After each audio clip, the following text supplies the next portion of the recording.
Well, I probably here to start the panel. I would like to thank everyone here in the room and online on behalf of Impact Research. All of you came to listen to an interesting discussion by really a dream team of experts on this important issue. Syria is of course an important crisis and conflict for a long time, and probably it is people fear that it will be forgotten after Ukraine, but it seems not. Ukraine just might have come to remind us of the importance of Syria and the dynamics in there. We put Ukraine in the title not for just the attraction or to bring your attention, but also because it will have a serious impact potentially on Syria. That is not only on the humanitarian and economic, where we will be discussing today, but also on the political and military. I will try to be short, given that we have really a lot to discuss and a lot of interesting issues to bring with the panelists here. With me, Joseph Daher from the European University Institute and also University of Lausanne. We'll have a keynote speaker at the beginning, and Dr. Bassel Tirmanini, the head of SAMS. Also online we have Mohammed Sheikh Ayub, we have Eric Mons, and we have Howard Schatz. Given that we have 2 hours, that is it's too much and too little to discuss the issues that we have at hand. I will try to make the panel as interactive as possible. So we will start with Dr. Bassel Tirmanini for 5 to 10 minutes to give us some insights on his latest visit to Ukraine and reflecting that on his experience with Syria, especially on the medical sector. We will probably have a chance to get some questions for him if you manage to send them to the chat during his time. If you do not catch this, we'll move into the first part, which will discuss the short-term implications, specifically on the humanitarian and economic.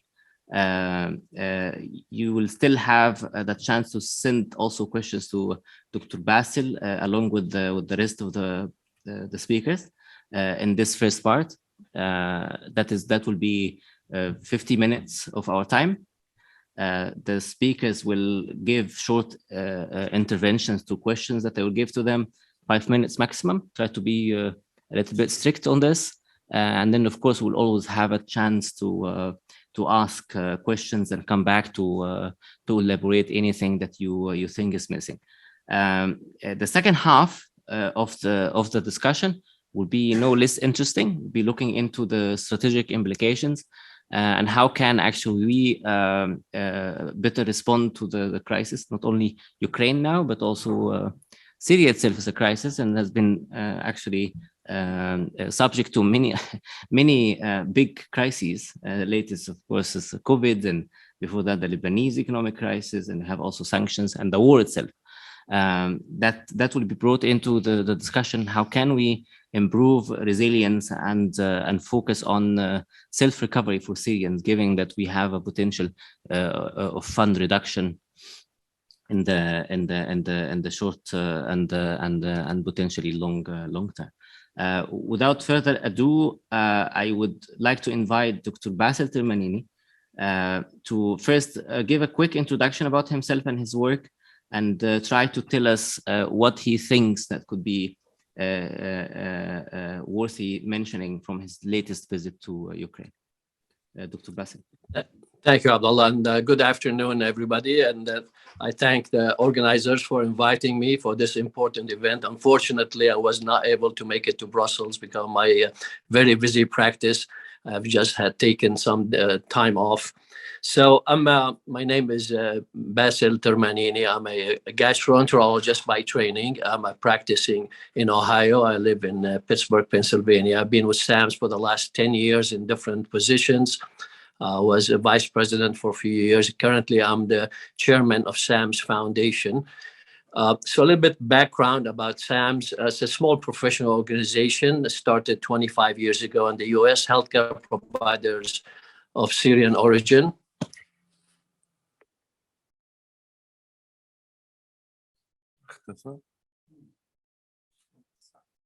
Is he? He's back.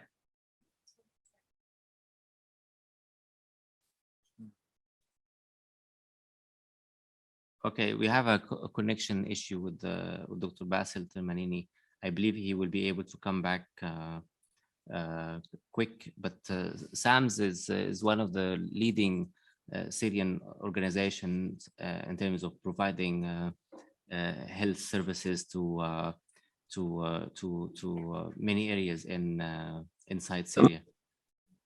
I'm sorry there, I got disconnected. I guess this is the problem when you're using a phone. You get the call and can you guys hear me now? We hear you, but we wish if you could just switch the phones, we can get your face straight. Okay, just a second.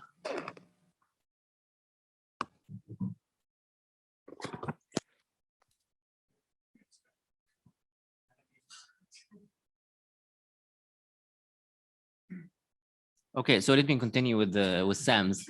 So SAMS are good guys, and they're doing amazing work inside Syria. And I believe he made a trip to Ukraine to show not only solidarity but also to share experience in Syria. And I believe that could be useful. Dr. Basil, I just gave them the history of I heard you. So thank you. Thank you very much for filling up. So yeah, we treated, we're the most active medical relief organization currently in northwestern Syria. We treated more than 2 million people, and we have multiple facilities. We advocate for protection of civilians. They have a strong advocacy department, and specifically for protection of healthcare providers. As you know, there have been more than 600 attacks on healthcare facilities in Syria. And, SAMS by itself, we had more than 300 attacks, all documented.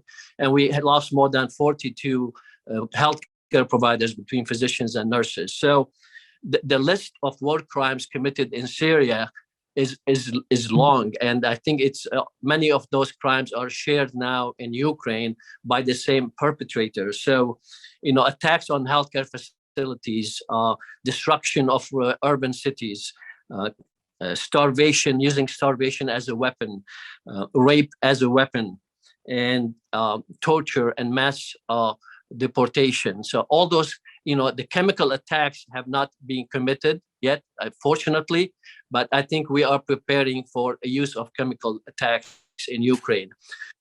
Now, because of the similarities between what's happening in Ukraine and Syria, all of us at SAMS, we were really very emotional when the Russian invasion started. So I wanted to help, not only us, but also many of our staff members in Syria. And some of them now are in asylum as a witness protection program in France, in Paris. So one of them is Dr. Tanari, who used to be our coordinator in Idlib. He also was a witness at the UN Security Council about chemical attacks.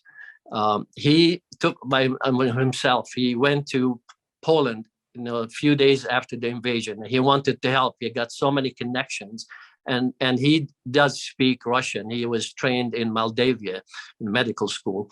So we opened so many doors for us. We contacted several hospitals in Kiev, around Kiev and Lviv, and both of us with Dr. Samer Attar went inside Ukraine. So Dr. Samer Attar is a very famous war trauma. He's a professor of orthopedic surgery at Northwestern University in Chicago, and he's been to Aleppo several times on missions.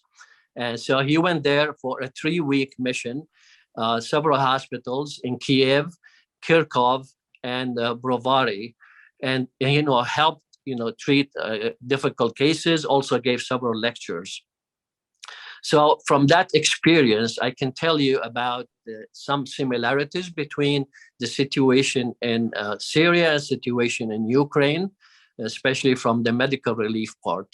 So I was really shocked with the status of the healthcare system in Ukraine. It's really very outdated. The equipment they have is either missing or very old from the Soviet era, like the ventilators.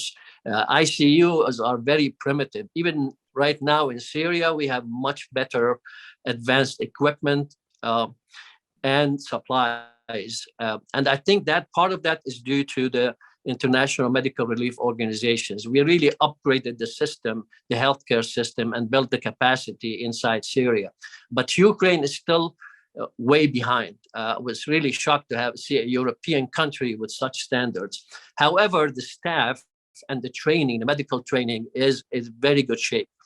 And what we noticed that they don't really miss, there is enough experience and staff members to treat all the trauma cases they're seeing. So there's only shortages in very limited specialties. They are really short on supplies and definitely outdated equipment, ventilators, monitors, and lots of other things. So we're trying to help in that regard. I think the system is, because it's centralized, and most of the healthcare system in Ukraine is public. Unlike what we had in Syria, we had no system at all and no pyramid. Basically, there are several scattered, fighting groups, and there is no clear-cut head or central command. And the international medical relief organizations were working on their own in a vacuum. So I think that's a major difference. There is definitely a strong central government with a strong structure in place. So I think that's one similarity.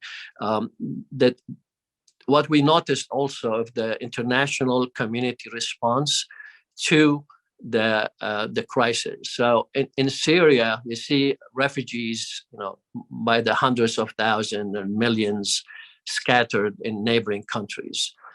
In Ukraine, when I was there are already 4 million displaced population, to neighboring countries. You never see any tent. You don't see people sleeping in the streets. The support was really overwhelming, and this is really, to be commended. All the international organizations and people on the ground. There is an outpouring of support. At crossing the borders, there are probably like 100 tents of multiple organizations helping people with food and supplies. I think what needed right now is better transportation of supplies, updating their equipment and their hospital systems, some online training to treat difficult trauma cases and trying to save more limbs, because our orthopedic surgeon have noticed that there is a tendency to amputate more than he witnessed in Aleppo and Syria in general. There is a learning curve in that regard, and I think we're working with them. There also possibly a need for chemical attack preparedness, to prepare for chemical attacks, because I think the perpetrators, as I said, they are the same, and when they are pushed into a corner, they will utilize anything available to them. So also one of the connections between Syria and Ukraine is that we noticed that the funds available to medical relief and humanitarian relief in Syria in general are being cut aggressively because of the crisis. So that need to be looked into. I can give you a specific example. As SAMS, we have a budget around $40 million a year, and 75% of that comes from governments, Western governments and the UN, 25% from private donors. And we were promised by a major donor to have direct fund to cover a major pediatric hospital in Idlib city. It was, everything was arranged to be signed just before the crisis, and because of the crisis, they retracted. They said, "Oh, we can't do that anymore. This is a $3 million, very important $3 million, very important grant for us. Affected us, immediately, and those was unfortunate. But this is something we need to look into, trying to prevent diversion of very important critical funds to such a large referral pediatric hospital in Syria. We noticed that the funds are being cut aggressively before the crisis, but now it's reaching a very difficult level. So I'll be happy to take any questions from you about SAM's response in Syria or SAM's response in Ukraine.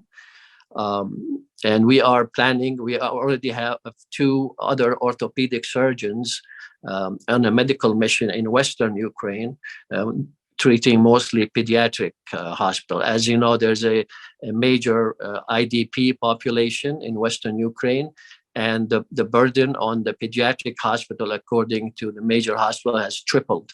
And so they need some support in that regard with staffing. So yeah, thank you for having me. I'll be happy to take any questions.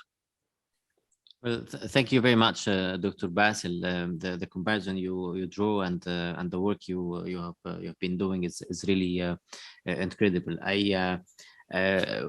Of course, anyone will have any questions for Dr. Basil can either raise the hand or drop it in the chat box. But also maybe for the sake of gaining the time, probably we move to the second speaker to start the first part of the discussion, and of course Dr. Basil will be with us for around 40 more minutes if you have anything to him. Joseph Daher, of course, everyone knows him. Joseph, like a famous economist, renowned scholar, and has his own serious contributions to not only Syrian but also Middle East political economy. I really enjoy his work on Syria and beyond. Joseph, I have a question for you. Everyone is speculating about the economic impact of Ukraine on Syria. I need the 3 most important immediate short-term implications. Short-term here until the end of the year. What are the 3 obvious things that we will see for sure until December 2022? Thank you, Abdullah, for your very kind words. Thank you to Impact for organizing this event and for the people being present this afternoon. Well, there are 3 direct impacts: economic, financial, and on the issue of the financial delivery of humanitarian assistance, which was mentioned by the previous speaker. But to go directly to the economic is, first of all, the import of particular products. Obviously, the most obvious one is wheat. As people know, most probably, Russia has been on average sending 1.5 tons of wheat since 2016 to Syria. Syria is in need of around, an average, 4.5 million tons of wheat per year, and obviously it's lacking. Most of the fields where wheat is produced is outside of the control of the Syrian government, mostly in the northeast under the control of the SDF, Syrian Democratic Forces, a bit also in northwestern areas, and it's always a battle between the various power forces to have the control of this production of wheat. But still, this is lacking, and this is why Syria has been also importing massive amount of wheat. And now the contracts that were made with Russia come to an end, and therefore they need to find alternative. One of the alternative that has been found is India, which is also a massive producer of wheat. You do have France as well, Canada, the US, but obviously it's more expensive. Prior to the crisis, it was around $317 USD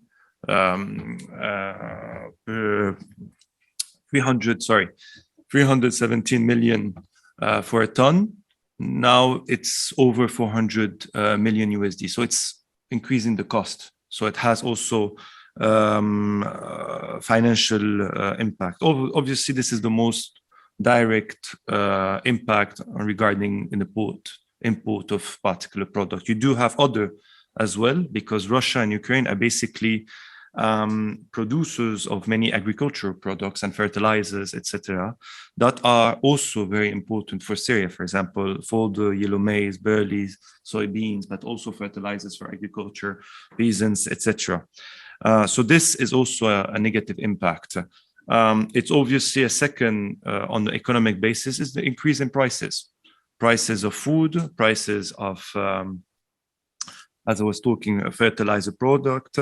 Because of the instability of the international market, the rise in the prices of oil, which make the shipping, transport much more expensive, whether from importing product from outside or within Syria as well, through the internal trade, etc. So you have a rise in the increase of prices, which has been very important. We're talking about 50-60% of rise in prices according to particular products, vegetables, etc.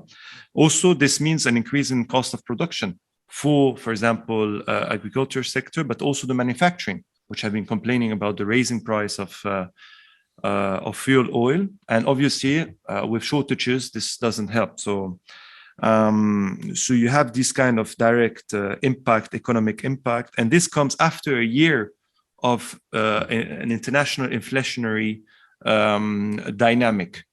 We've seen also FAO records, internationally prices have increased massively, but also the national average basket in Syria has suffered one of the highest inflation in the past year. So this, and this was statistics from February, before the economic crisis in Ukraine. So therefore, you're having massive impact for households' living conditions. Just imagine that prior to the Russian invasion of Ukraine, a family of 5 in Damascus needed around 2.5 million Syrian pound, which was, let's say, which makes at the official exchange rate around $1,000 for a family of 5. Whereas the minimum salary is 93,000 Syrian pound, which is equivalent to $25, let's say. The average salary is 150 to 200,000 Syrian pounds. So you see the inflationary, the pushes even more families into poverty and lacking.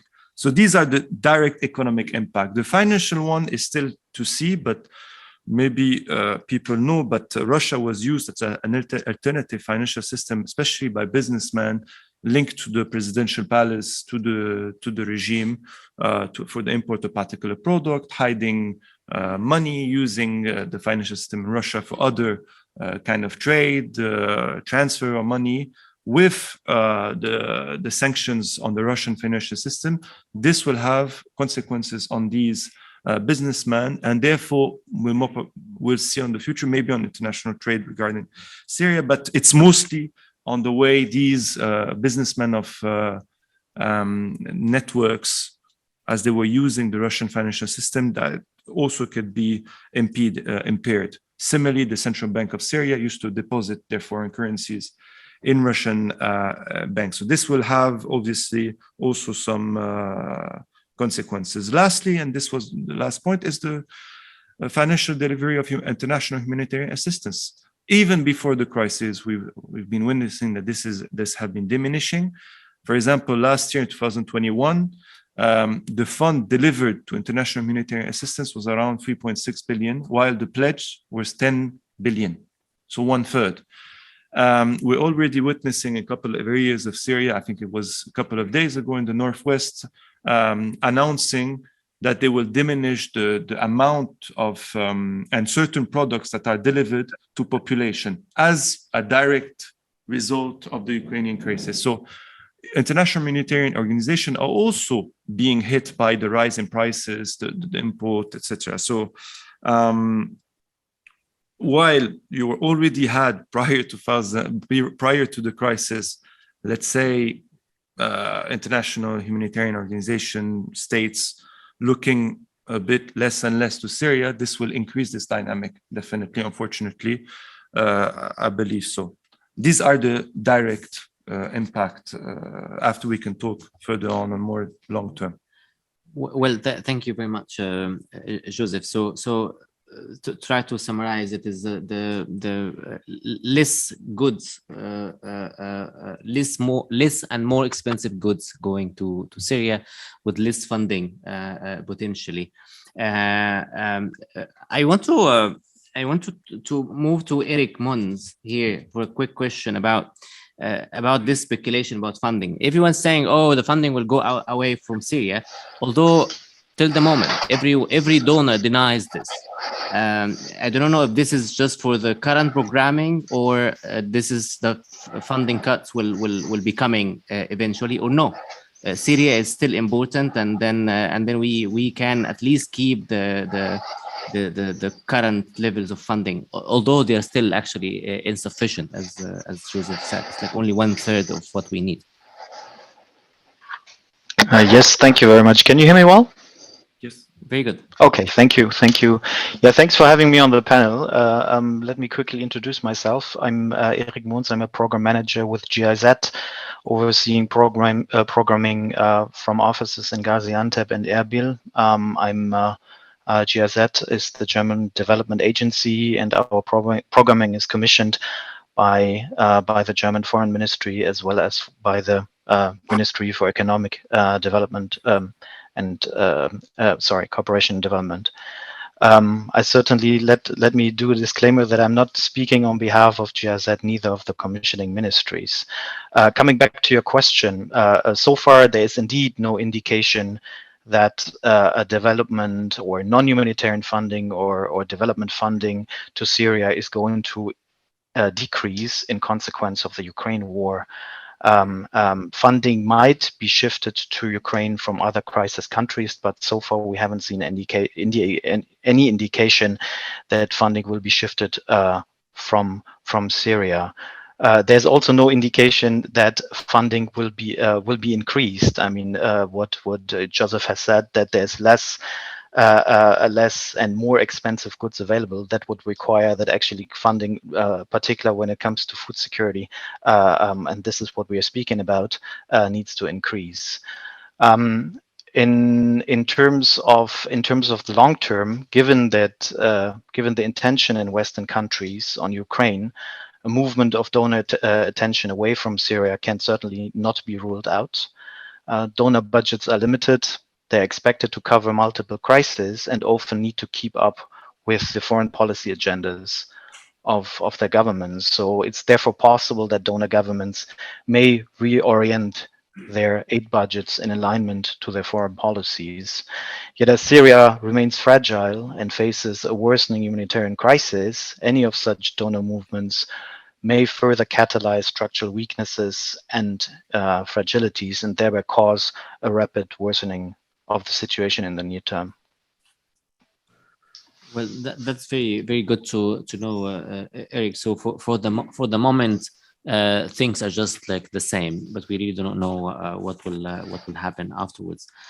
I would, well, Eric, I'm sorry for not introducing you. The point is that like I couldn't pronounce GIZ in German, so I probably you are the one to do it.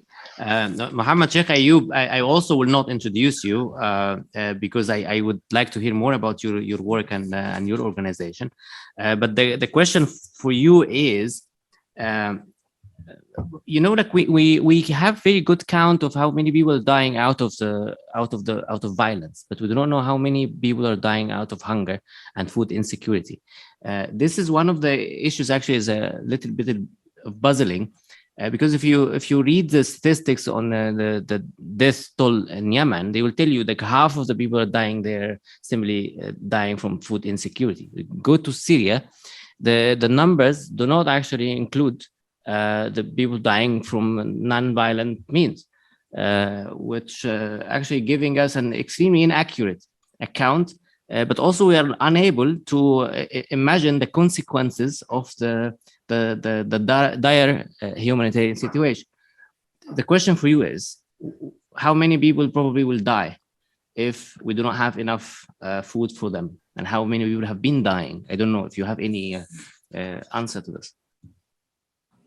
Thank you for giving us the opportunity. Can you just confirm if you can hear me properly? And I apologize, Yes. I'm a bit sick today. Thank you for giving us the opportunity. My name is Mohammed Sheikh Ayub. I'm the General Director of Middle East Consulting Solutions, which is a company that primarily do needs assessments and economic studies, infrastructure assessments, and research work. We mainly work in Syria. It's a largely Syrian company. The question that you have asked is actually a bit tricky. They're trying to say that projected human losses because of lack of food or food insecurity is a complex matter. Generally, when we speak about the impact of certain catastrophe, we have to look at it from all possible angles. So practically food security by itself cannot be seen as a good way to estimate the death toll. Especially that you made the comparison with Yemen. In Yemen, it's a slightly different matter because nutrition-related issues and nutrition-related data is actually being collected by health stakeholders in Yemen, which makes it much easier to do a proper tracking. But the process is different. We know that there are documented facts in Syria, documented cases of death because of starvation that were recorded in Eastern Ghouta and Yarmouk camp and in other areas, specifically in besieged areas. But let's try to put things a little bit in perspective. Now, the projected human losses might not be the most accurate term to use while speaking about the food security situation in Syria. The main issue that requires paying close attention to is the highly probable increasing vulnerabilities. Let us start with what we already know about the food security situation in Syria. We're speaking about a context of 11.7 million people in need of food assistance in Syria. Actually, that's USAID estimations. WFP estimates the number to be 12.4 million. Out of that, we have 9 million who require emergency food assistance. What does that tell us? It tells us that their vulnerability levels are extremely high, and we can consider that their lives are already at risk, whether on the immediate or the long term, in case they do not receive food assistance. So practically the question about whether people will be dying out of starvation or out of food insecurity is highly related to how much emergency support we can actually provide them with, unfortunately. And we know that there is a certain level of a high reliance on humanitarian assistance to address food needs in Syria.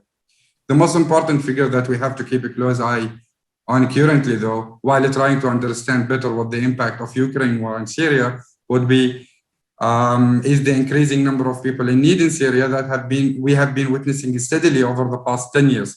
Just a simple example, Syria witnessed an increase of around 4.5 million people in the number of people in need of food assistance only compared to last year, which was caused by a range of factors, not only related to conflict, but for example, what Joseph was highlighting at the beginning, the reduced capacity of food production in the country, which is in its turn caused by so many other factors, not only economic and conflict related. We have drought, we have low access to inputs, decreased capacity of agricultural production due to the increasing cost of production, currency devaluation, loss of human capital in crucial food production sectors, low access to fuel, absence of institutional support in several areas of the country, lack of access to credit systems, low access to financing, among so many other factors.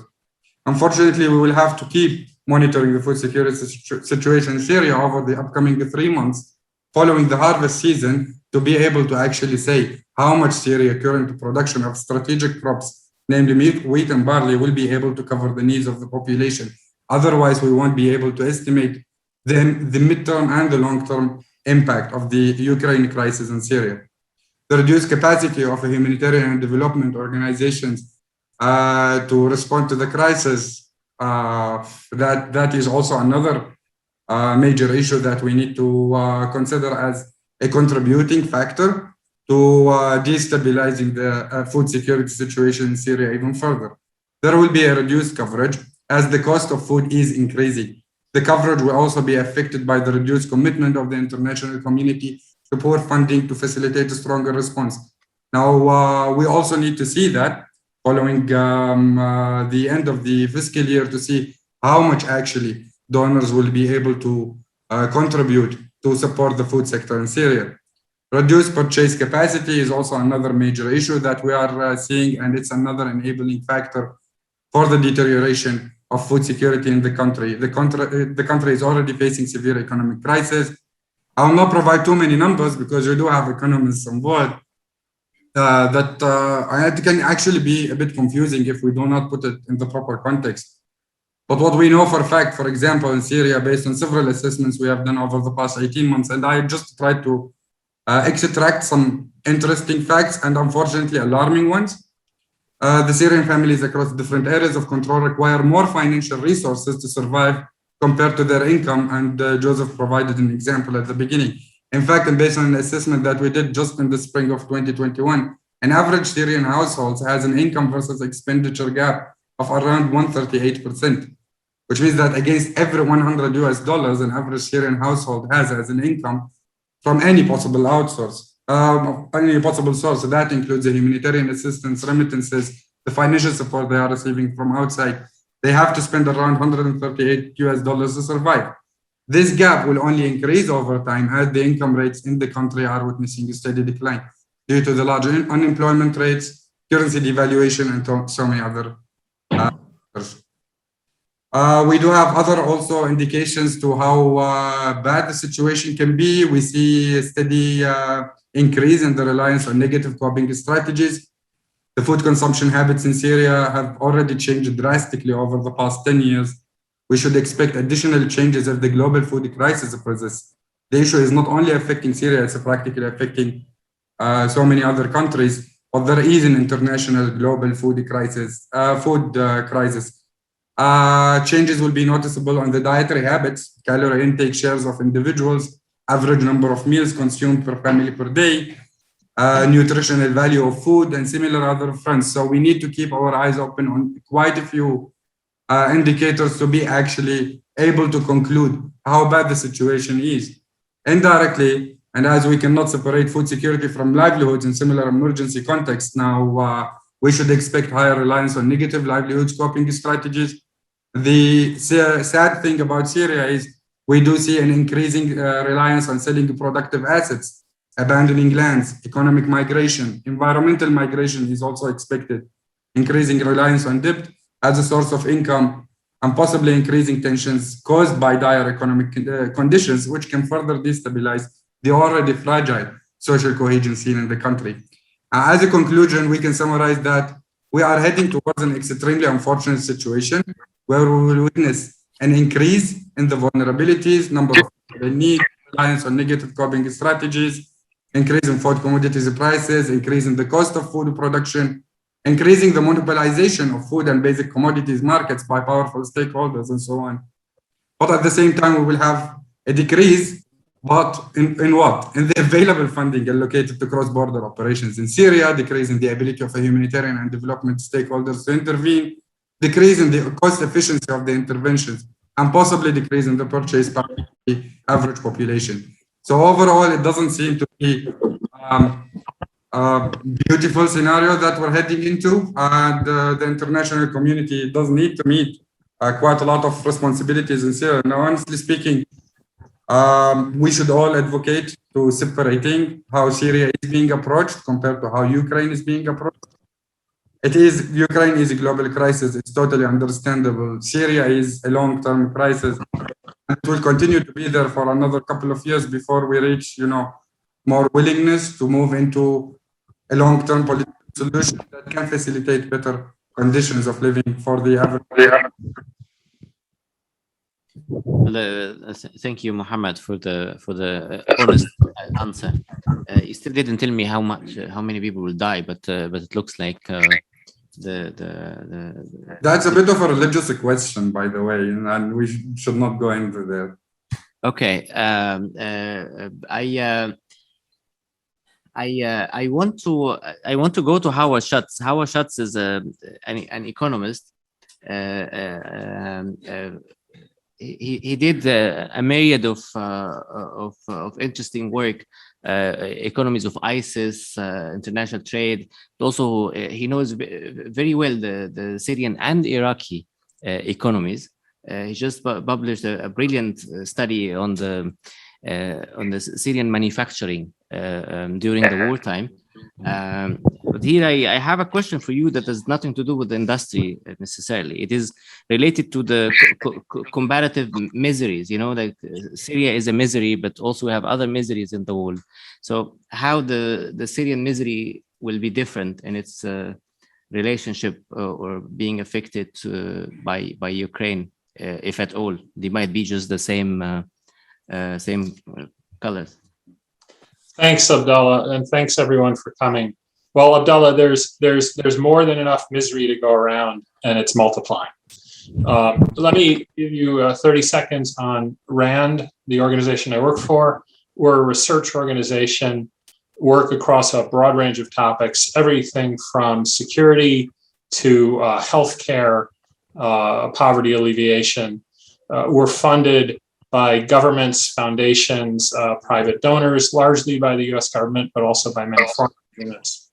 So broad portfolio, and my areas are economics, international economics, and development. So let me start with the biggest similarities. Those similarities, and you'll hear these, I'll be echoing everything that Eric, Joseph, and Mohammed said. Those similarities are stresses on food, rise in food prices and availability, a decrease in availability, rise in fuel prices and potential decrease in availability, and then risks to aid. This will affect all conflict countries. And in fact, the food and the fuel issues are going to affect all countries, putting developing countries especially at risk. So how did we get here? Well, let's start with the global environment. Global environment already is negative. Coming out of COVID and all the economic stimulus that was done for COVID, we see countries are starting to pull back that stimulus. US is going to tighten its monetary, it already did, which will raise interest rates in the US, raise interest rates globally, making financing more difficult. China is also committed to its zero COVID policy. And so we have a severe China slowdown. And China is important for international trade, so disruptions to international trade. So we're starting with a poor international environment, and that's led, growth projections to be downgraded around the world. And then we get to the food issue. So why do we care about, or why does food keep coming up? I don't have data for 2021. But in 2020, Russia and Ukraine amounted to more than a quarter of global wheat exports and about a quarter of global barley exports. And part of what makes this difficult, especially for conflict-affected countries in the Middle East, is that a lot of this grain exited through the Black Sea. So that route is currently closed and Ukraine is no longer exporting. Russia has banned exports, and there have been knock-on effects where temporarily Kazakhstan has banned exports to Central Asia. So that gives us the food crisis. Compounding that, we have a bit of a fertilizer crisis. I realize we're looking at short-term issues, but Russia and Belarus, both under severe sanction, are primary producers of global fertilizers. And Belarus fertilizer exports have been reduced to basically zero, I believe. Russia's much lower. So we're looking at future problems as well. Fertilizer companies are trying to get alternate supplies, but we'll see how that evolves. Now, and then last is donor fatigue or donor redirection. Very nice to hear say that we haven't seen that so much in Syria yet, but that certainly will be a risk. So what are some differences, though? There are a few differences. I'll focus on several different countries. So Yemen may be more similar. Yemen will certainly face high inflation, food and fuel prices, but right now there doesn't appear to be any break on the two main external participants, or three, Saudi Arabia, UAE, and Iran. So whereas Russia may be distracted a bit from Syria, we'll see, that doesn't seem to be the case in Yemen. Ethiopia is quite a different case. Ethiopia is one of the countries that imports a large share of its wheat from Ukraine. So about 31% of its wheat exports recently were from Russia and Ukraine. Most of that was from Ukraine. So they're going to be under a pretty severe food stress. In Afghanistan is already a basket case, and there's already basically cut off from the world. They're not going to get much worse. And what will probably happen is we'll probably see the Taliban solidify their rule as the major powers turn their attention away. And this is unfortunate, because this is one of the countries where Russia and the United States actually have a commonality of interest. So Russia and the United States are cooperating on Iran. This is an area of cooperation, not clear that it will continue. So Afghanistan will get worse, but it's already quite bad. I'd say there are some differences between most of the conflict-affected countries in Syria, and those are because of the unique circumstances of Syria. So there's no real exchange rate crisis elsewhere. Most of the conflict-affected countries are not split into four essentially self-governing zones with internal borders, fewer zones with borders, but not as complicated as Syria. Syria has also attracted major powers to a much greater extent than other conflict-affected countries. And then, thanks to Joseph for pointing this out, most other conflict-affected countries are not connected to the Russian financial system. So they'll have their own problems, but won't face the consequences of sanctions. That's all. Well, I feel Syria is a little bit special in that regard. At least we're talking about it. No one is really talking about Afghanistan, Yemen, and Tigray. Tigray actually they have a real serious civil war that is has its own like dark shades of misery. I'm a little bit surprised actually that we finished the first part on time. And that was a good start. Before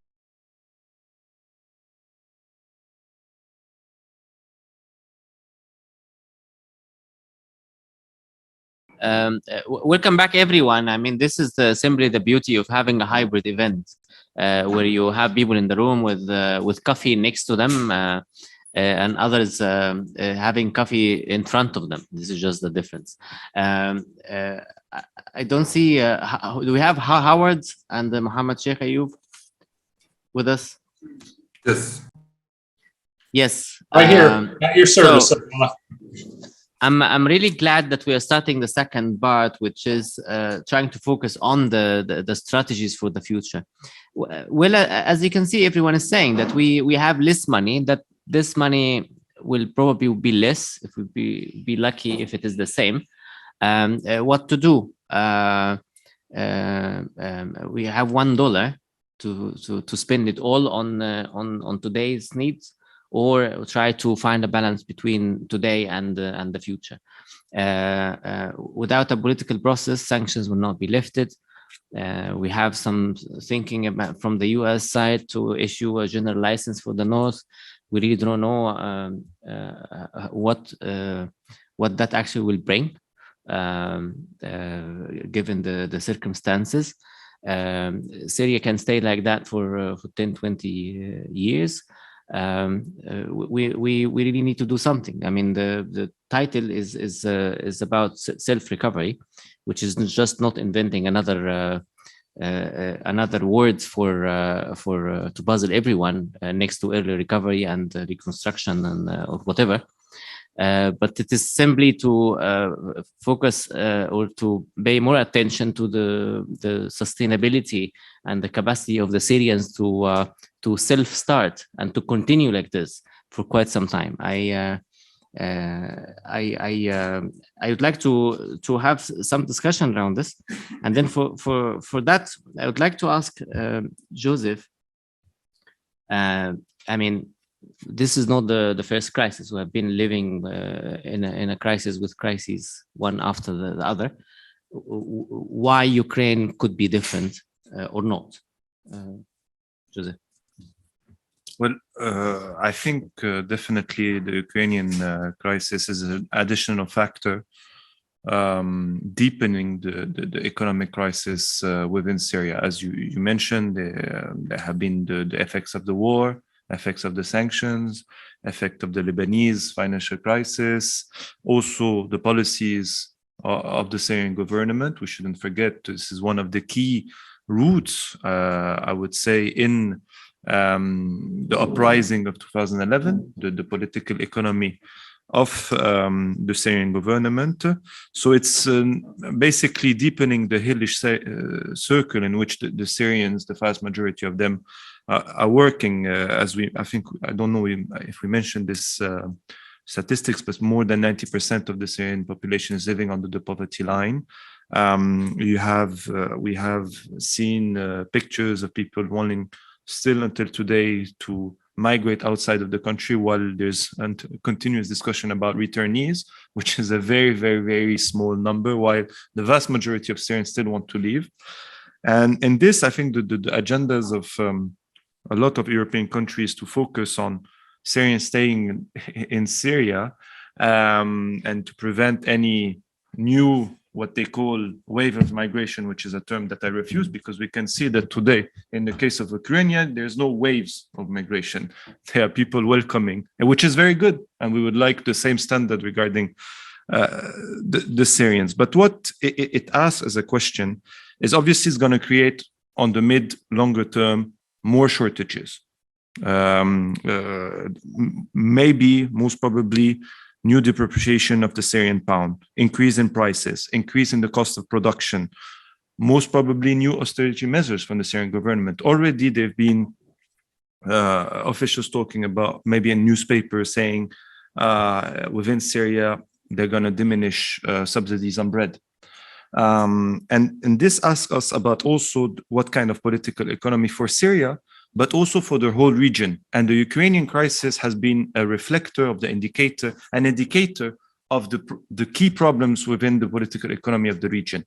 It's not, and Syria shouldn't be seen in this aspect as special, because what we witness is in Egypt is also dependent on import of wheat to 70%, Lebanon 95%, Yemen more than 40%, Tunis more than 50%. This asks a question that is much deeper, is around the political economy of the countries and the policies that have been implemented for the past 30 years, which is basically coming back on the redistribution of lands reforms from the 50s and 60s by various governments of the region, which brought more equality. Most of the country were more autonomous in terms of food security. And while there've been liberalization of land, privatization of the economy, coming back on redistribution of land, also putting more emphasis on export system of agriculture, basically saying you have to invest in an agriculture that accumulate capital, and rather than guaranteeing food production for all. And this comes also the issue of, which was quite popular 10 years ago, the issue of food sovereignty rather than food security, because this is two different concepts. Food security is basically having a guarantee of access to food, while food sovereignty is also taking into consideration food production, taking into consideration ecological issues, etc. Food security is very good for wealthy countries such as Gulf monarchies that have been investing, for example, in Sudan, Egypt, purchasing hectares or huge amount of land while kicking out farmers, peasants from them and accessing, food. This is not what the goal of the region. I think it's about guaranteeing food production, taking into account, and many specialists have said the same, that Ukraine crisis is a first one more additional saying, wake up, the climate crisis is coming. Climate crisis will have far more consequences, far worse consequences on the region in terms of water, security, in terms of food production, etc. So it's also another additional wake-up call to change the political economy of the region, to focus on food production, to focus on investment in the productive sectors of the economy. Because what we are seeing in Syria, obviously the crisis, the war have consequences, but most of the policies the Syrian government have been only deepening what was happening during throughout the 2000s in terms of not taking care of the agriculture, the manufacturing, etc. While what we will witness more is more into investment in trade, services. Also, more and more Syria, and this is something we have to take into account, I think Syrian officials are more and more taking into consideration that they will basically push people to leave the country to send remittances, similar to what has been the case in Egypt, Morocco for the past 30 years, Lebanon for the past 30 years. And you already had, I remember listening to I think, Syrian radio, an economist in Syria saying, the exclusion of section of people from the social assistance is justified because they receive remittances. Therefore, it's two forms of help, which is not the case. Remittances is basically helping, internal consumption, but it's also a way for the government to withdraw from social assistance services, responsibilities of the state. And you have a couple of governments throughout the world that basically use this wealth of Syrian, of diasporas, for remittances to basically not invest in their own national economy, productive sectors of the economy. Mexico, Philippines, Lebanon has been depending on this for 20 years, but it doesn't prevent economic crisis. Lebanon is a very good example. Egypt, the same. Morocco, the same. So I think the Ukraine crisis is basically an indicator of all the failure of the political economy of these countries, especially the Middle East and North Africa, which they have common characteristic, speculative, commercial form of economy, no investment in the productive sectors of the economy, graduate people leaving the country, etc. And in agriculture, we've been witnessing this more and more in the war, but this has been the case prior to the war. So again, I think what is the key issue of the Ukrainian crisis, what it's showing us is the failure of the economic policies of this region, Syria and the rest. Well, thank you, Joseph. And actually, your answer and connecting that to Howard Schatz's answer response at the end of the first part, that it looks like the structural deficiencies that we see in Syria are not exceptional. Maybe you have like a few more difficulties given the context of the war and sanctions and the situation inside. That makes it real difficult to think strategically in Syria. When I say strategically here, I'm talking about 2-3 years, nothing like 10 years or as such. And here the question goes to Eric Mons.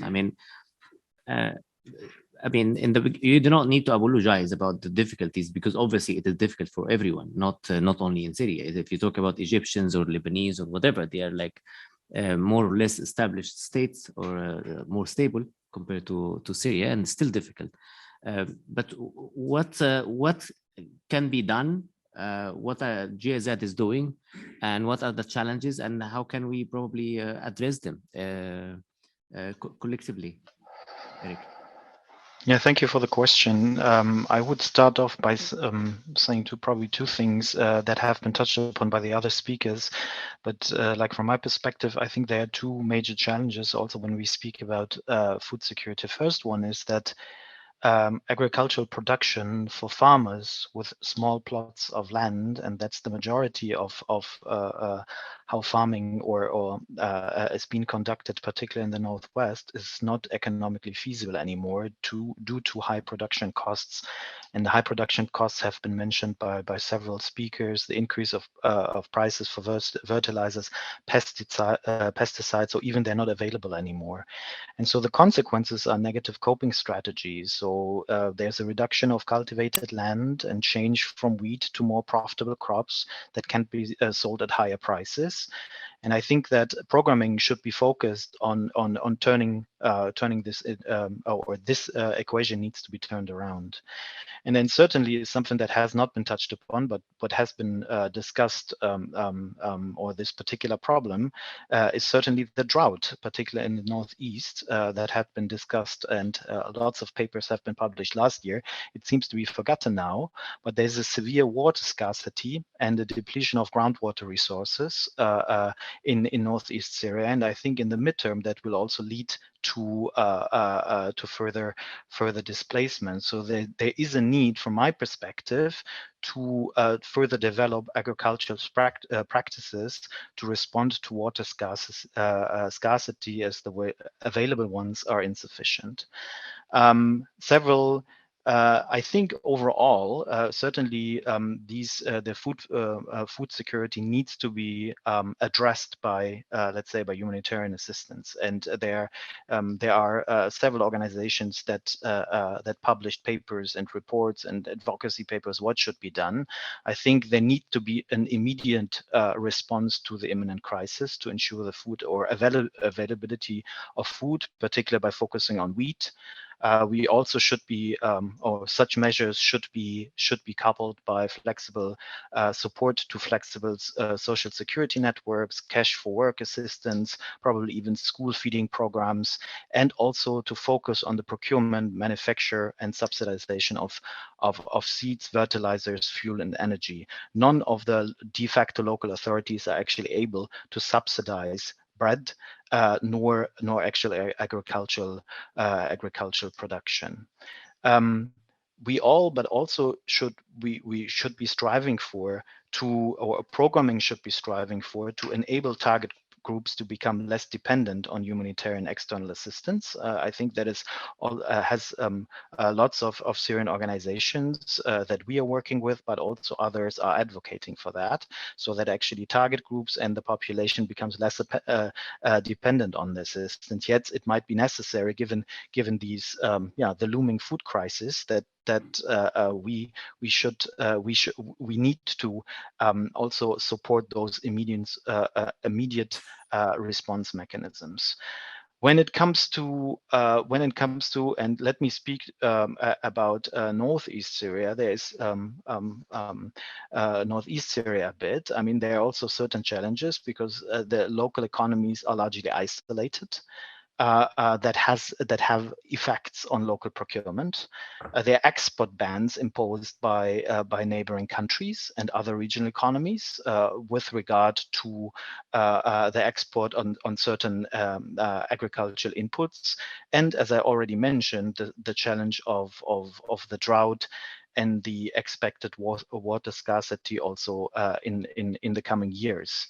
So I would advocate for responses that agricultural approaches that should aim to a mainstream water smart economy and try to cultivate dry resistance crops, to support local small scale fertilizer production, and that aim to connect localized measures to established agro-processing companies in the area. By focusing on water programming, I would or we aiming to support actually water saving practices and technology and promote resource saving irrigation systems. So to irrigation still, I mean, Mohammed certainly he's currently working with, or he's about to start a larger irrigation assessment in the Northeast. And here there's a lot of evaporation of water, and I think there is room for non-conventional water resources such as wastewater treatment and the application, for example, and the use of brackish water in agriculture. We also should be aiming to support the cultivation and procurement of alternative fodder crops. I mean, what has been recently, different organizations, among them the FAO, have advocated for the support to livestock holders. Lots of livestock holders in Northeast Syria are farmers and have livestock at the same time, and there's a lack of fodder. And so therefore, alternative fodder crops should be supported.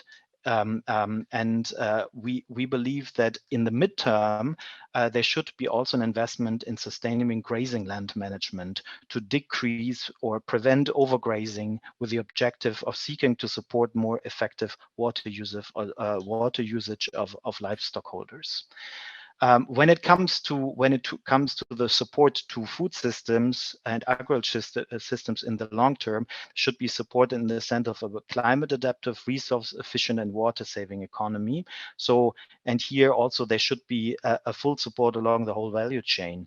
And also, it had been mentioned before, the support to agriculture should be coupled with the support to livelihood opportunities. So therefore, also the employment potential of those sectors should be leveraged in order to reduce the dependency on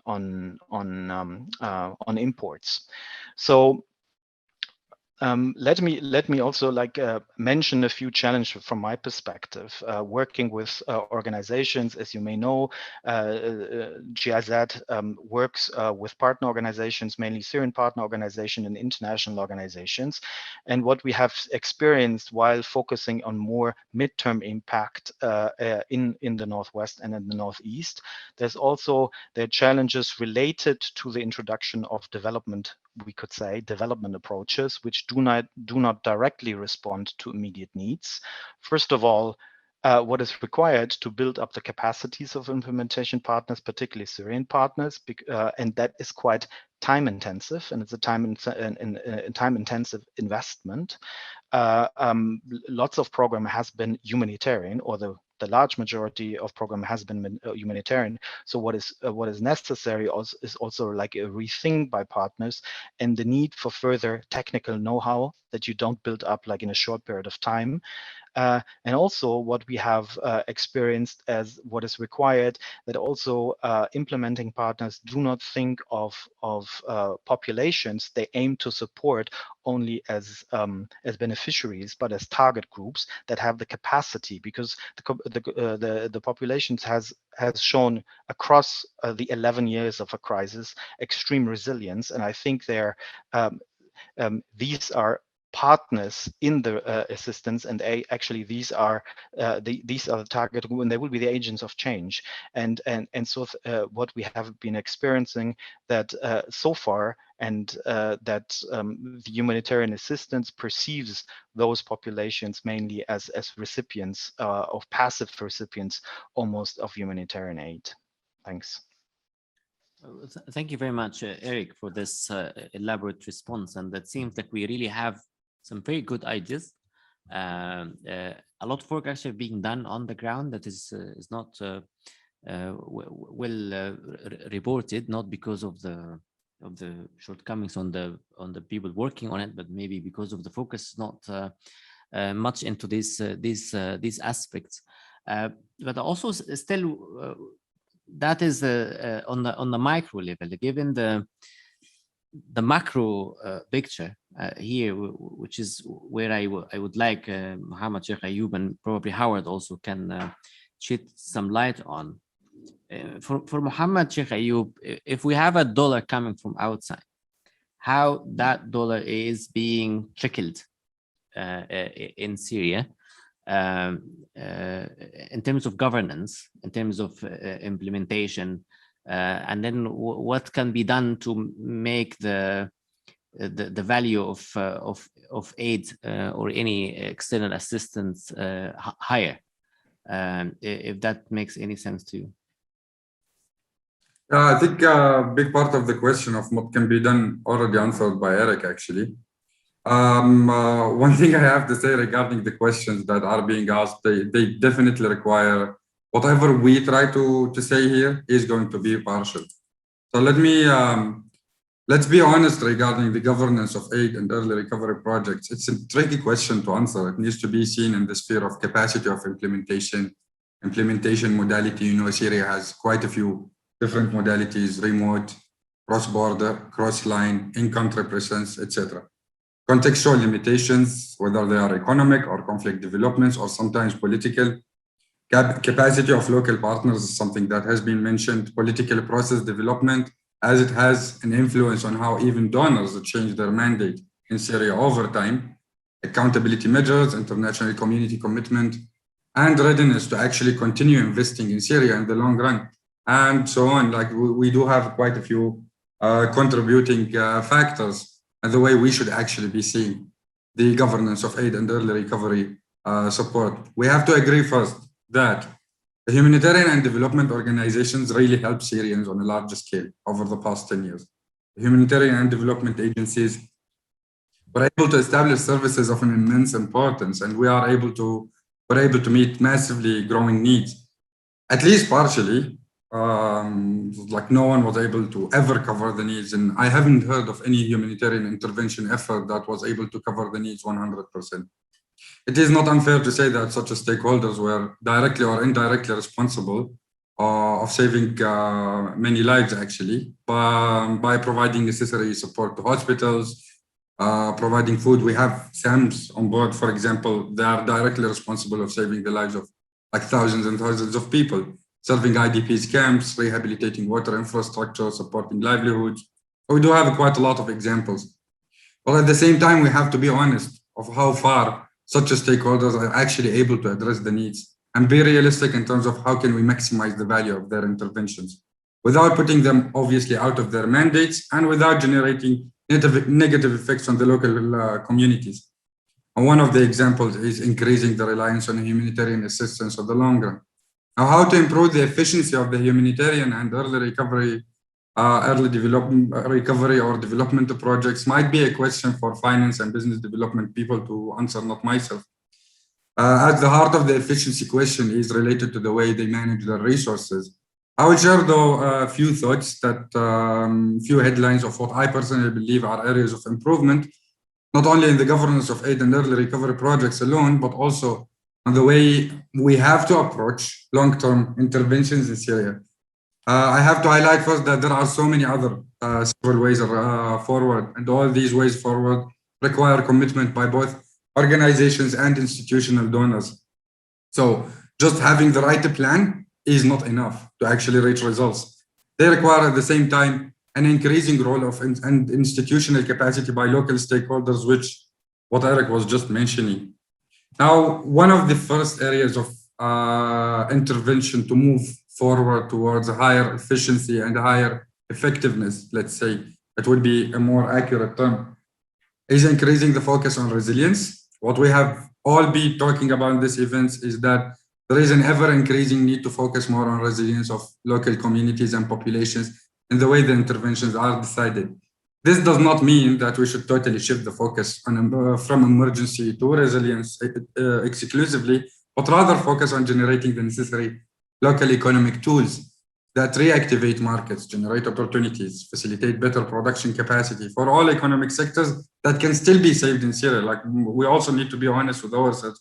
Not all economic sectors in Syria. Honestly speaking, it might not be cost efficient to try to save all the different economic sectors in the country currently. Agriculture and livestock, in my opinion, are the easiest to think about on this front. To increase this focus, programs should have medium and long-term targets. Let's stop having this currently widespread modality of short-term programming.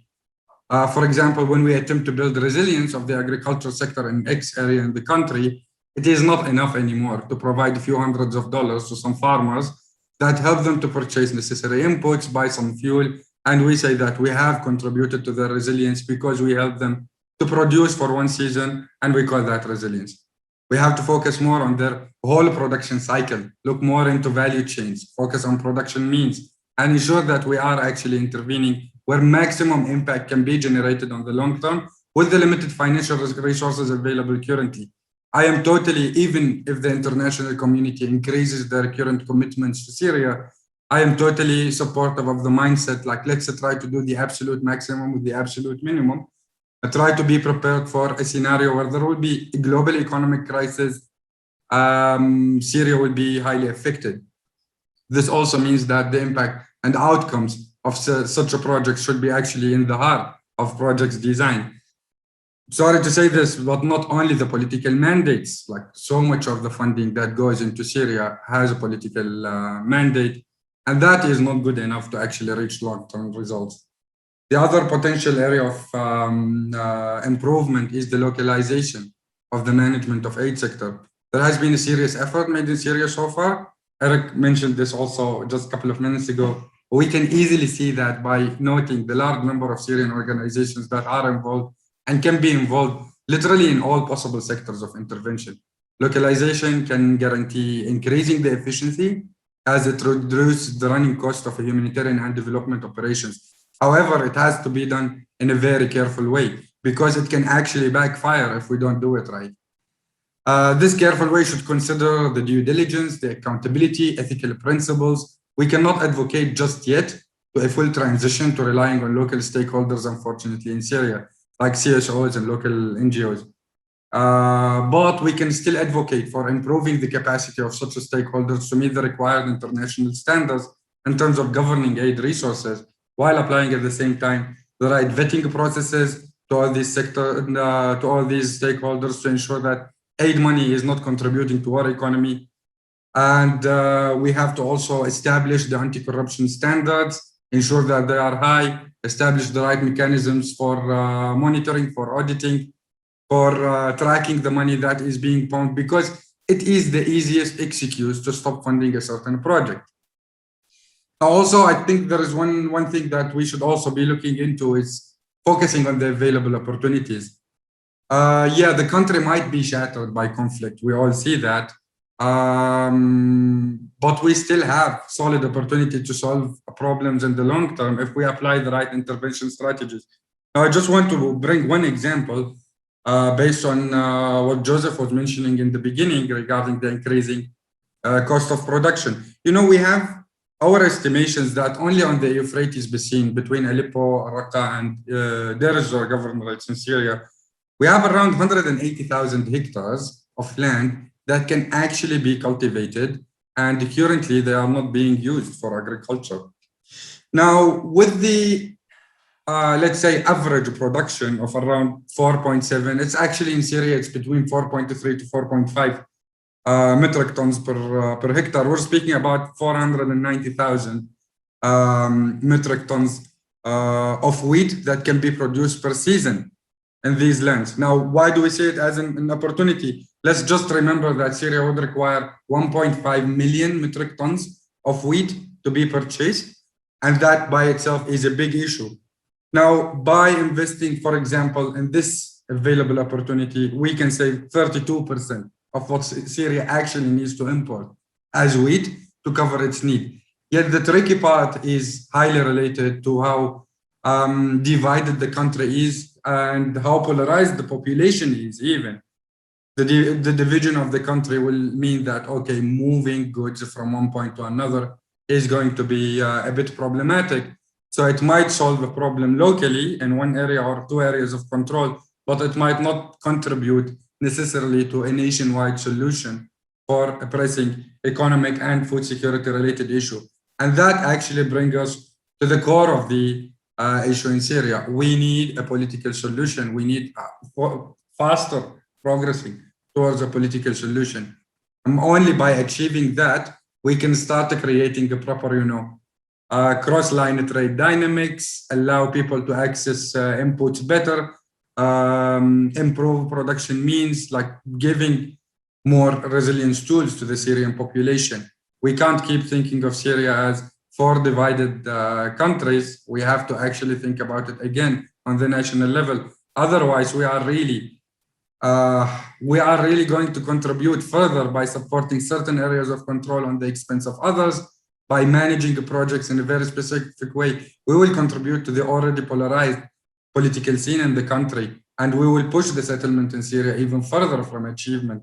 And we definitely know that the heart of solving so many issues in Syria is the political transition. The different warring parties need to sit down, need to find a solution. And this solution can actually contribute to solving so many of the economic problems that we're all speaking about. Muhammad, you make it harder for anyone speaks after this, and it's Howard, and I'm sure he can take care of this question. Muhammad mentioned a lot of good things, but I will pick two. One, no external support will be enough at the end of the day to satisfy all the needs for a country in crisis, Syria in this case. Second is, I mean, you can do a lot of mumbo jumbo like measures, but at the end of the day, without a political solution, things will be difficult. Here's the question for you. The US is thinking of having a general license for the north, probably with the exception of Afrin and Idlib. That is under the assumption that this is the only obstacle for investors and potential other donors to come and do business there. That could start from building infrastructure into investing in food security sectors. That could be agriculture, industry, or whatsoever, or any other things. How realistic is this? And then what do you think, if you are an investor from outside, what comes first to your mind when you read such news? You think like, wow, amazing, finally I can get the best use of my money? Or you probably will be looking for 3-4 more other things before you decide to go? Thanks, Abdullah. And I'd say Mohammed actually made it easier for me. I can just agree with everything he said and then log off. But I'll stay on. And I would say the same of Eric and Joseph. So what I'll do is I'll build on those. I'll address your questions. But I think a lot of the things that I say will resonate with what they have said, although I'll be focusing more on the specific case of the Northeast. So if I would think about, investing in the Northeast, I want to start with all the constraints, right? Why might I not be investing in the Northeast as a private business people? And the Northeast, just like all of Syria, has some fundamental problems that would block investment. The Northeast has a few additional problems. So I'll enumerate those. They won't be new to the audience, but I think it's important to put them on the table just to specify that there are limits to what policy can do, right? And the biggest constraints here are, it is a small landlocked area. Now, small landlocked areas can thrive economically. Small areas certainly can thrive economically. Singapore is the best example of that. But even if you're landlocked, you can thrive. What does that really mean? That means you need good trade routes, ease of importing and exporting. And for Northeast Syria, because of the special circumstance of Syria, that doesn't just mean international importing and exporting, but it means cross-line. So you need to get inputs, you need to produce for a large market. No productive enterprise, no major factory or mid-level factory is going to be able to produce efficiently for an economy the size of Northeast Syria. So that's one thing we have to take into account. Second thing is, it's surrounded by, I don't know if we can characterize them as hostile powers or unfriendly neighbors, which makes trade more difficult. Not impossible. Enemies do trade with each other, but it just makes everything more difficult. The third big issue is that, as would have been implied in your question, Syria is sanctioned, and so even if sanctions were differentially applied, many banks or business people would be risk averse and not operate anywhere in Syria. Anything with the name Syria on it might be a red flag. So we start with those fundamental issues. The question then is, what can the government do, the AANES do to overcome those, or at least to ease the way? And there are a number of things that have come out in studies of the Northeast economy. So, certainly governance is an issue. We like to see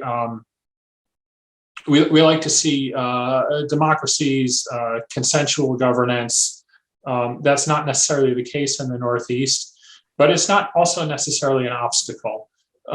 Businesses, private investors will deal with the government in place under certain conditions. There are a number of other local conditions that have come out throughout studies of the Northeast. Taxation is differential in different parts of the region. Trade routes tend to be monopolized, or at least benefits are different depending on whether you're connected to the administration or more independent in terms of the cost of importing. Security does remain an issue throughout. And it's a poor region. A lot of the residents, I think about 20%, are directly or indirectly dependent on the AANES. Joseph, I think that's your figure, and if not, you can claim it anyway. So what would I as an investor want to do, or what would I as a policymaker there want to think about? A couple things. First of all, I can attract any kind of investor. I can attract the shadiest investor I want if there's a promise of a profit. But that's not the types of investors I would want in the Northeast. So to attract higher quality investors, I would want some kind of stability to taxation, some kind of transparency, so that business people know what they will pay in taxes. I'd also want better trade routes. What are border formalities like on the borders that are controlled by AANES? What are fees like? What do I have to do to get an import or an export license? Any international investor that is going to produce there is going to need to import inputs. Now, those might come from Iraq, probably would come from Iraq, right? But I'd want them to cross through the border pretty smoothly and to know what I would pay. Third issue is some form of dispute settlement. This is going to be very hard because it's not a recognized international government. So it can't sign up to like the New York Convention on Foreign Arbitral Awards. It can't join MIGA at the World Bank. But if there can be some kind of contractual agreement on any kind of dispute settlement, putting dispute settlement into London or into some international venue could ease the way. Also, I do want to point out. So, who would be likely investors? I would say there are three tiers. One are the exiled Syrian business people who have the most knowledge of the economy and the most connections. Second would be neighbors who quite be good, and then third would be multinationals from the West, unlikely to come under these conditions. Probably the exiled Syrian business people are the best case. And I want to refer back to something Joseph said. I'm really glad he said it. And I want to expand on that. Remittances are not the answer. And there's been, a huge amount of work in the past 20 years about how great remittances are, how they do poverty alleviation. If you look at the track record of countries that receive high levels of remittances, they don't grow. Those remittances go into poverty alleviation, and they take out young, productive people from those economies because they don't have opportunities in those economies. So we can point to Philippines, Mexico. The joke among Mexican development specialists is that the towns with the highest level of remittances have the nicest town squares and the nicest churches. India had for years high levels of remittances, but then India took off. Why did India take off? India took off because it had expat business people in Silicon Valley who were willing to put their money into productive businesses back in India. not remittances. Remittances didn't solve any problems except for poverty alleviation, and there's a lot to be said for that. So, so there's certainly value to trying to get investment and not remittances into the area. And so that leads to the last point I would make, and this ties it back to Mohammed, Eric, and Joseph, and that is investment. Just like assistance will not be enough, investment will not be enough. So what else can the AANES do? They can do early recovery, and there might be more scope for other investments. How can assistance best prepare the ground for productive investment? What is it? Should assistance be helping to build up border crossing infrastructure in a better way? Should it be helping to build up roads so that travel, certainly within the Northeast, is easier? Helping to build up electricity. You can't have factories without reliable electricity. You can't have cost-effective factories. You can have factories, but if they're being fueled by diesel generators and you have to import diesel or other fuel, your costs are automatically higher than basically every single factory in Turkey. And so you're then competing with Turkish manufacturers, which are more effective, more efficient. So the question is, what are those things that can be built up with assistance that would improve the investment environment? And that really is a case where more refined planning and longer term thought by the governing authorities would be useful. And I'll stop there. Well, Howard, that was really good. And I have tons of questions to you, but I wonder if any in the room will have any questions, and also the ones who are watching us. I have one question here. I will bring it when the time comes, but I see Mazen Ghariba. Someone will go give him the mic so we can hear him. We have around 20 minutes left, and I advise that you come up with some good questions, because we have really good people out there to answer them. It's very rare. So, Mazen?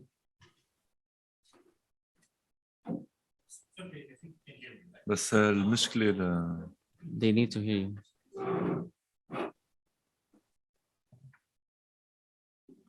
Okay, I have a question for Howard. Howard, you mentioned the Northeast. Do you think that the Northwest is different? Mazen will come back to you. Just give me a second. Yeah. So a lot of the principles that I said would apply to any region of the country. The Northwest is different in that it's largely governed by HTS. And so, you know, we do have to think about who's governing each region. If we look at the Northeast, let's be honest, right? The Northeast, the government is either strongly linked to the PKK or is the PKK, depending on who you talk to. The United States, you know, Jim Jeffrey started to be very candid about this towards the end of his term. And that's, you know, listed as a terrorist group by Turkey and the United States. But, you know, we're drawing a line, the United States certainly is drawing a line between the SDF and the PKK, and is willing to cooperate with the SDF, the PYD. And so there's more leeway for cooperation and for investment in the Northeast. No one is yet willing to look at HTS differently, other than as a terrorist group. And so it's not just that governments would make opportunities for investment limited. It's that companies would. Often, you know, we talk about sanctions. It's often underestimated how much kind of organic or just automatic sanctions occur by business people not wanting to go. We know this with banks that don't want to deal with Syria even when they can, but private investors and businesses have reputational concerns. That's partly why a lot of businesses have left Russia. right? They don't want fingers pointed at them. They have to get insurance. If an insurer will not insure you in place, then it's very hard to do business there. If you can't get shipments in, then it's very hard to do business there. So that makes the Northwest fundamentally different. If an accommodation were to be reached in some way with HTS, and I'm not advocating that, I'm just stating an analytic fact. If an accommodation were to be reached with HTS, then yes, then investment opportunities would be easier in the Northwest, and much of what I said would apply there. Thank you very much, Howard. Mazen? Thank you so much, of course, for all the speakers for this very interesting discussion. I have two questions. My first question is to Joseph, and my second question is also to Joseph, but also for the rest of the speakers.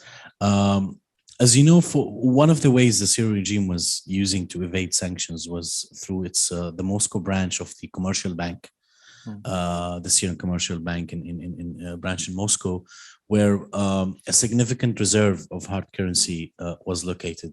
Now, after the sanctions on Russia, we've been hearing news of Syrian officials literally having plastic bags of money coming from Moscow because now there's extremely limited access to that reserve.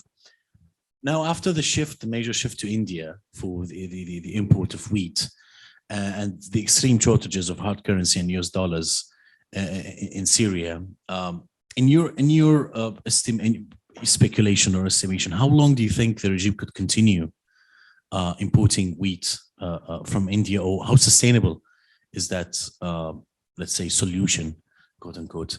My second question is, of course, for Joseph and of course, maybe for Howard as well. Now, the situation with the shortages of wheat, one could argue that it's actually increasing the political clout of SDF.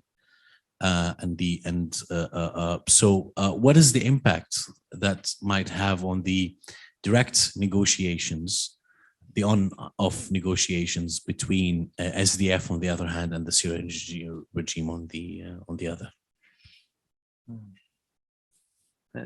Thank you, Mazen. Joseph? Should we take other questions or I have one for you for the moment. Okay. I have another in the chat, but I will bring it when the time comes. Okay. Thank you, Mazen. Regarding the latest, as I was explaining before, it's an additional factor in the deepening crisis, definitely. But the issue of import has been a big issue, as you know, for the past few years, because basically the reserves of the foreign bank have been depleted for the past 5-6 years. This is why you had actually big discussions and negotiations between Syrian businessmen and the government, including the Central Bank of Syria, because they've been back and forth and no clarity regarding the issue of import. Basically, the list of products to be imported have changed a couple of times. Rules have been changed as well. Syrian businessmen having to process a part of their profit towards Syrian pound, keeping, etc. So there's a lack of clarity.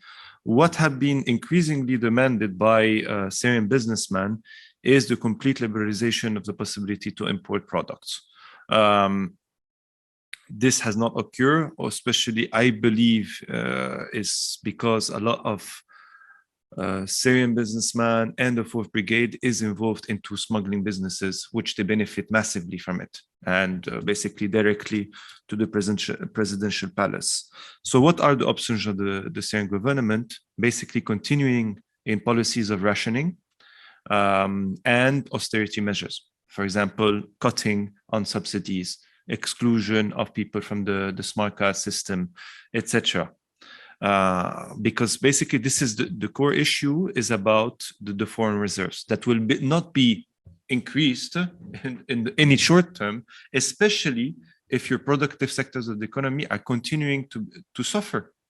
Basically, Syria also today exports on average been around 1 billion, a bit more per year, while export has been 1 billion. export has been a billion, 1.5 billion, while import is over 5 to 6 billion. So you have a trade deficit, a balanced trade deficit of 5 billion. Therefore, this is a major problem, and without supporting local national production, which is in public, in the discourse, one of the policies of the government, nothing is occurring on the ground. And actually, people are leaving agriculture. People manufacturing are leaving leaving the country. Just imagine, prior to the uprising, export was over 12 billion. Yeah, no, sorry, export of only to Iraq was 2 billion. And the manufacturing sector was exporting to a couple of countries. Even wheat was exported outside. This is not anymore the case. So to answer your question, I think we're going to see more austerity measures, therefore less social assistance, etc., because this is basically the only policy the government can do to cut basically expenses, because there's no policy of investment in the productive national economy. Even in the budget, the numbers that are presented, there's always a number of investment into our infrastructures, etc. Average has been that only 1/3 has been dispersed on this. The vast majority of the same budget is basically on expenses for social assistance, etc. And what we know about it. So no, I think it's a big problem. And again, it's, for me, not a policy that is new, as the government is presenting it as a result only of the conflict, but also a result of its own policies, because austerity measures has been starting prior to 2010. This was one of the main policies, etc. So this is to answer your first question. Unfortunately, it's bad news. Regarding the possibility of SDF benefiting with the negotiations, I would be happy to hear also other opinion, also from the public. But even though I see where you're coming, definitely they will benefit partially.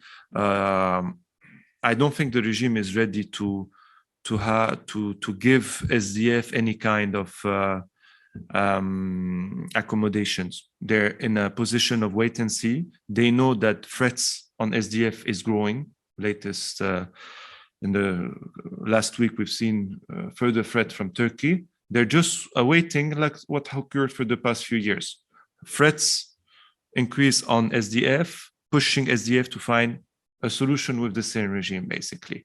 And if you see, most probably you follow as well the Syrian newspapers, official, the way SDF is described as a foreign tool, imperialist tool, as not real Kurds, they're working with outside, while at the same time the Syrian regime is trying to show sometimes that they are true nationalist Kurds among themselves.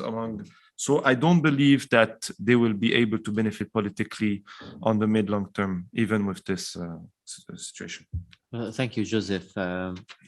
I wonder if any of the other speakers, Howard, Mohammed, and Eric, would like to respond to the question about the SDF regime relations given the circumstances. Yeah, I can add. I agree with Joseph. I don't think it will create any political leverage in the short term, not even in the midterm. The fact, let's face fact also, it's very easy to understand the situation. In northeast Syria, we're speaking about 3 marginalized governorates. Pre-crisis, they were 18% of the population and 56% contribution to the Syrian GDP. So these 3 governorates already had massive contribution to the Syrian economy. This was not part of the equation as it seems in the political process. We see no indicators that the Syrian regime is actually considering the potential humanitarian benefits and economic benefits of having self-administration held areas included in the political process. It doesn't seem to be a priority for the Syrian government, unfortunately. At the same time, they are still able to compete with SDF about the resources that are produced in northeast Syria.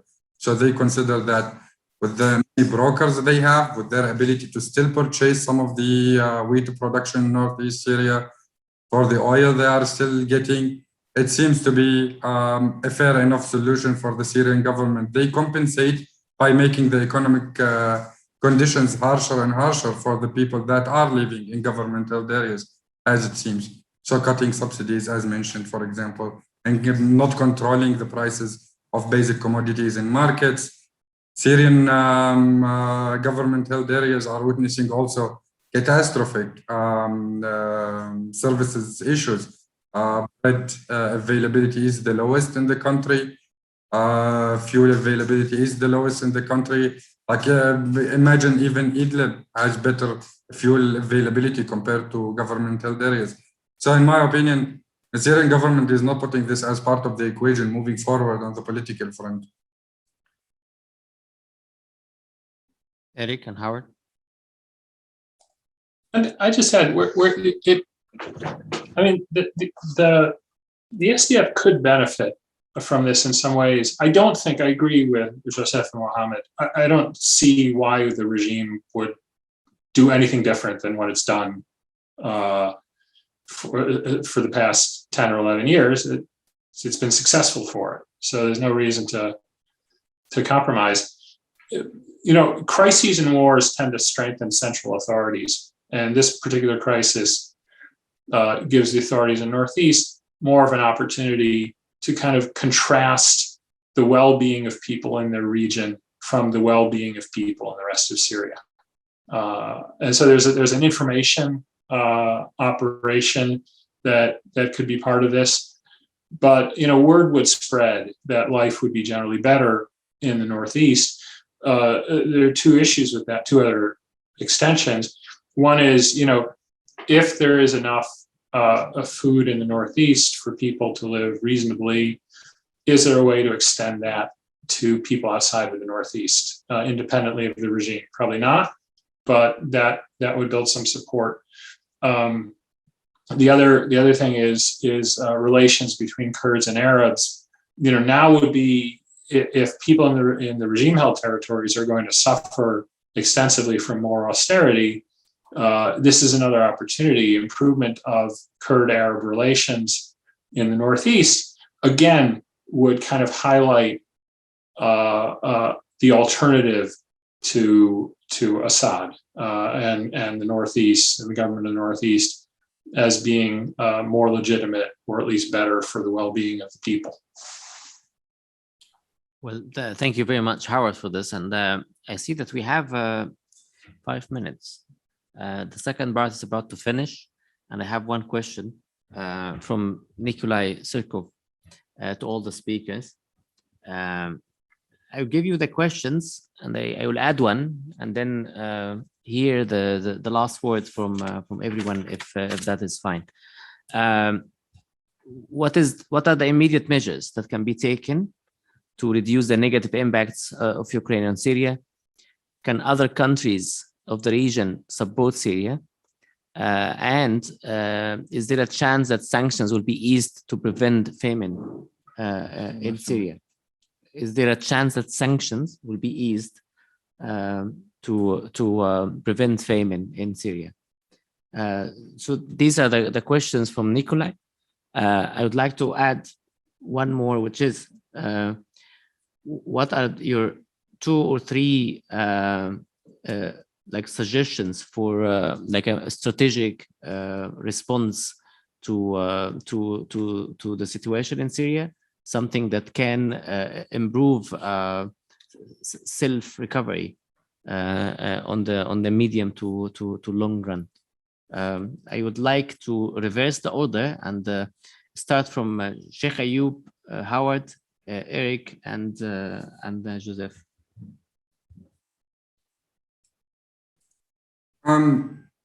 Thank you.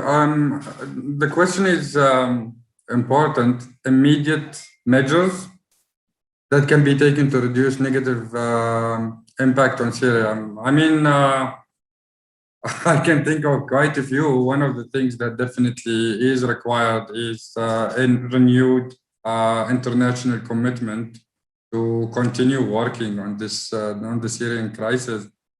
The problem is we're speaking so much about what would happen in the framework of what is happening in Ukraine. At the same time, we know that what the Syrian crisis has been able to generate over the past few years was extremely concerning issues for the entire world. Massive displacement. We had ISIS. We had space for, operational space for radical groups. So, in my opinion, this should still be seen, like the renewed interest of the international community should still be there. Further assistance is required, unfortunately, longer-term strategies, immediate solutions. We need longer-term strategies in Syria. Can other countries in the region support Syria? Yes, like we have seen, for example, a decline in the interest, at least on the humanitarian and development level, of Gulf-based donors to work in Syria. Kuwait, Saudi Arabia, Qatar, Emirates, they reduced their funding allocated to Syria quite massively, and it's about time for this funding to be reallocated, taking into consideration that we know in many cases, Gulf-based funding was actually, except for Kuwait maybe, was actually politicized in most cases. So that's something that needs to be considered. Hopefully they will consider easing the suffering of the Syrian people without putting the political dimension into the assistance that heavily, but we really doubt it. Then is there a chance the sanctions will be eased to prevent famine in Syria? I will be really careful with the word famine because we don't have that yet in Syria. We do have high levels of vulnerability, but famine by itself, I think it might be a little bit radical as a term. Easing the sanctions, that's a question that I won't be able to answer because unfortunately there is a certain level of uncertainty. All of us that work on Syria, we always, just a very simple example, we watch the results of the American elections way more than the Americans, most probably. So we always have fears about the long-term strategy of the United States in Syria. How much are they interested in solving the problem in the long term? It does seem to many of us who are just observers, let's say. I'm not going to speak as a Syrian, I will speak only as an observer. In my opinion, the United States does not really have a very clear policy in Syria. So we don't know what their position about sanctions would be. If famine would push them to ease the sanctions, that's a question that Americans should answer, not us. Howard? Thanks. What immediate measures can be taken? Open up cross-border aid delivery. Go back to 4 crossing points, if not more. And then if food is an issue, increase food assistance. Hard to get the supplies, but I think cross-border would help. Other countries in the region, I would echo what Mohammed said. The Gulf, it would be good to see the Gulf countries engage or re-engage on a fair basis. Easing the sanctions. That's Nikolai. Thanks. That's a very good question. First of all, no one knows except for the people sitting in the U.S. Treasury and the White House and the State Department. This administration is trying to rethink sanctions and purposely went in trying to think what sanctions are hurting people without delivering any kind of political benefit. And that's partly what we saw with sanctions revisions on Syria. At the same time, this administration wants to de-emphasize Syria, which is why we don't see a high-level special envoy. My guess, and this is purely a guess, is that there is discussion, or there would be discussion if things deteriorate, and that people would look for openings in some way to ease sanctions while still maintaining U.S. policy. We see that with the discussion of the potential general license for the Northeast. But whether that will happen I don't really think, I certainly don't know. And then Abdullah, for a strategic response besides cross-border, there does need to be kind of either a commitment or a renewed commitment. And a very large funding round may not be the answer, but action to carefully consider what the true needs of the Syrian people are, whether that be food assistance or more efforts on early recovery, would be useful. It's not a very good answer, but it's a very hard problem. Thank you, Howard. Eric? Yes, thank you. I will respond to the first question, like what immediate measures should be done. I think that what would be useful to pool funds, as I'm not referring to the UN pool funds, but I mean in the past 2016, often programs, stabilization programs, development programs were supported by several donors. I'm thinking about the program that I'm now overseeing. There was Japanese co-funding, a British co-funding, and currently that is something that I haven't seen. And I think that this kind of joint program actually might increase synergies. It sounds like it's very abstract on an abstract level, but I think that there needs to be a general agreement by donors to support funding. There is no partner, let's say, authority. That is certainly lacking in none of the except the regime-held areas, and so therefore I think that on that front, given that there is, I would say, some lacking donor coordination. So therefore, I think joint program would be a remedy within that respect. I think also, I mean, what Howard has alluded to, I think there's a need to prioritize the engagement with the private sector to shift towards local procurement. I think that has not been sufficiently supported as a target group. And I think certainly, I mean, the support by other countries should be increased. I think that one particular country is supporting according to its political agenda, particularly the northern Aleppo. But I think it would be helpful if there is an increased engagement, a re-engagement by several of those donors from the Gulf. And on the sanctions, on the chance of lifting the sanctions, there's nothing that I could substantially contribute with. Thanks. Thank you, Eric. Joseph, last words? Well, I agree with the immediate measures to alleviate the crisis if we're talking from the point of view of NGOs, INGOs, and outside of Syria. It's definitely increasing humanitarian assistance through different ways, food, cash assistance, etc. If it was more on the governmental side, it would be to control prices, to increase socioeconomic assistance in a period of deepening economic crisis, etc. It should be things that are being talked, just to make comparison, in Europe regarding control of prices, increasing some sort of social assistance by government. On other countries to help Syria, if we're talking about states, I agree about the problem is that the neighboring countries of Syria are themselves witnessing deep economic crisis or political stalemate. You see Lebanon, you see Iraq, Jordan has some form of stability, but not a great economy. Turkey, Mr. Erdogan announced that he would bring back voluntarily and with generosity 1 million Syrians in the framework of the elections. So it's not going very good on these states. So one of the measures would be obviously to increase assistance, but first of all, to say that the Syrians that are living in these countries should have good status and respectfully treated by governments, being legalized officially as refugee, which is not the case in most of these countries. Regarding the Gulf monarchies, I would say the same, but what kind of Syria do we want to help? This is the key issue.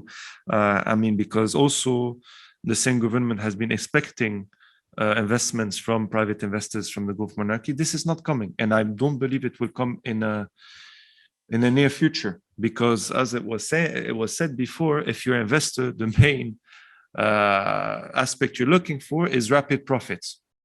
This is not going to come in Syria tomorrow.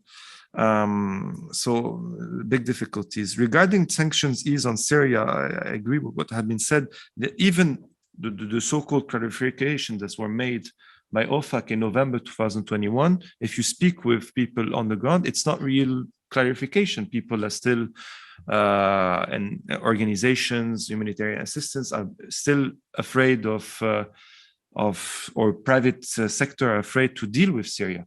The over-compliance chilling effect is still very much in place. Plus terms as early recovery is not clear. What do we mean by early recovery is not clear. So this creates forms of ambivalence for investors, for humanitarian agencies. I can give you, for example, reconstruction is still a forbidden word, but tomorrow, if you want to more go into early recovery, one of the key issues to tackle is the issue of energy. Electricity is the main problem today for a large majority of Syrians, whether regarding household, but also the economy. You cannot run basically your industry, agriculture without electricity, which is given 4 to 6 hours according to regions, even less sometimes. Lack of energy. For example, also water desalination centers have been affected massively. But the problem is some products are on the sanction list because of dual usage good. For example, chlorine disinfectant. For obvious reasons, if you're a donor, you hear chlorine for what it has been used for explosions, etc. You will not fund it, but it's increasing the cost of humanitarian outside, but it's absolutely needed today in Syria for water desalination. So this is a key problem. And today, 47% of Syrians are using alternative sources of water other than tap water. It's creating more sickness. So these are key questions to assess when we're talking about sanctions. I would say more sanctions regarding individuals, businessmen, etc., but a complete reassessment of the general sanction system, because it is definitely, I think we cannot deny today, playing a negative role. This is not meaning that it's the only aspect, as I explained before, but this should be definitely, I think, on the agenda for the various reasons I mentioned. Well, Joseph, remember that it is you who said we need to revise sanctions, and you mentioned the word reconstruction, so it's not me. At this note, I believe we have to end the conversation here. It has been really a pleasure to be with all of you here in the room and online.